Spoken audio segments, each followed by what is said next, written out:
Welcome to Hoopsaga Recaps. Today, we're breaking down episode 4 of solo leveling, and trust me, this one is a turning point. The episode opens with Jinwoo mid-battle, leaping and twisting through the air to evade the snapping jaws of a red wolf. Every dodge was a reminder. For him, simply staying alive had always been the hardest fight. But something clicked in that moment. Refusing to tremble any longer, he steeled his nerves and launched forward, driving a devastating punch straight into the wolf's face and sending it flying.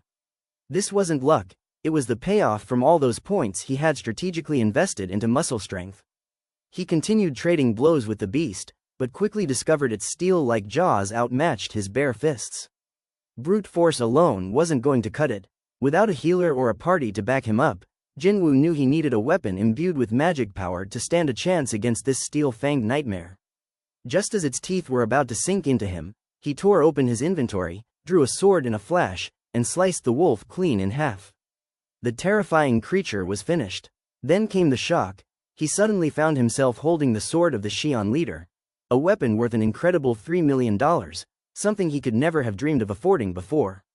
Even the gash on his face healed almost instantly. But before he could fully process what just happened, two more steel-fanged wolves emerged from the shadows. At first, Jinwoo felt certain, having a weapon guaranteed victory. But his confidence wavered when his sword lodged deep into the rocky ground, completely stuck. As the wolves closed in, he strained and finally ripped it free just in time. He struck at one of them, only for its powerful jaws to clamp down on the blade. Reacting fast, he delivered a brutal kick to its body, then mustered every ounce of strength and cleanly decapitated it. The second wolf, seeing this, panicked and fled. That battle pushed him to level 2, increasing all his attribute points by 1. Jinwoo realized something crucial.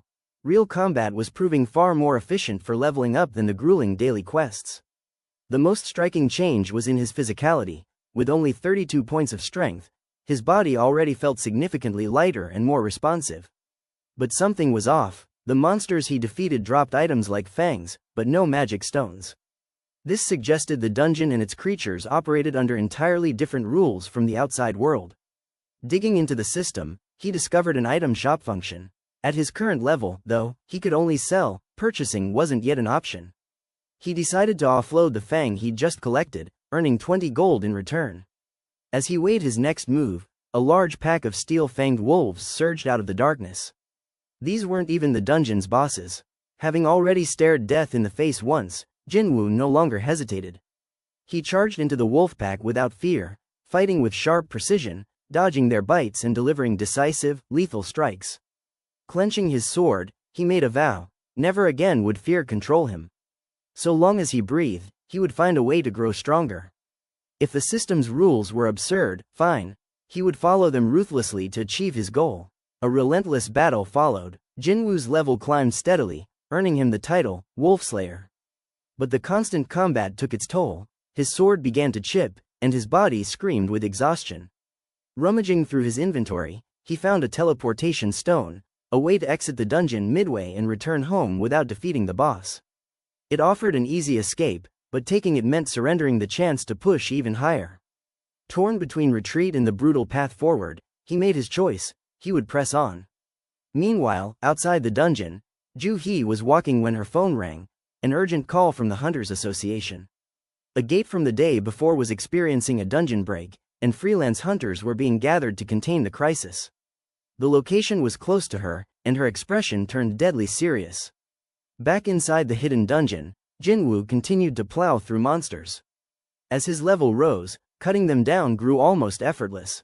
He noticed the names of enemies displayed in different colors, a clear threat indicator.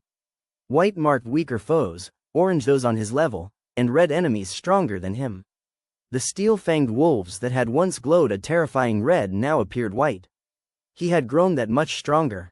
Summoning every last drop of strength, he launched himself onto a colossal serpent, only to be hurled right back down. Refusing to yield, he drove his broken sword into the creature's armor and anchored himself.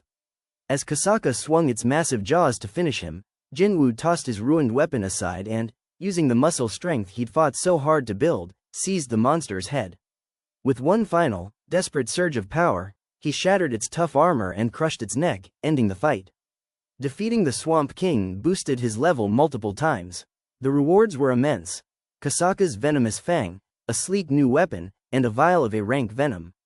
With the boss defeated, the dungeon reverted to its original state and teleported him back to the station. He stood alone until a soldier arrived, ordering him out and scolding him for not listening to the news. But the moment the soldier spotted the weapon in Jinwoo's hand, he understood. This was a hunter, and quickly led him toward a nearby dungeon break. At the sight, chaos reigned. Monsters were spilling out, and although the gathered hunters had cleared most of the swarm, the boss was still standing. The military and the hunters were barely containing it, while oblivious civilians recklessly snapped photos, blind to the danger.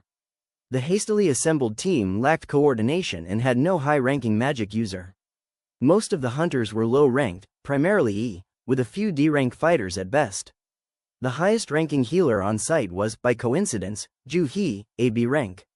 But paralyzed by her own fear, she stood frozen, earning sharp scolding from even lower-ranked hunters. Just as the battle reached its breaking point, Jinwoo intervened with thunderous force. He hurled his broken sword directly into the boss's head, shattering its defenses. That moment gave the other hunters the opening they needed to strike together and take it down. One of them, stunned by the turn of events, demanded who had thrown the weapon. The soldier pointed toward Jinwoo, but by the time they turned to look, he had already vanished. From a distance, Joo-hee watched him disappear without a word. And that brings us to the end of episode 4 of Solo Leveling. If you loved this recap, hit that like button and subscribe to Hoopsaga for the latest updates. We appreciate every single one of you.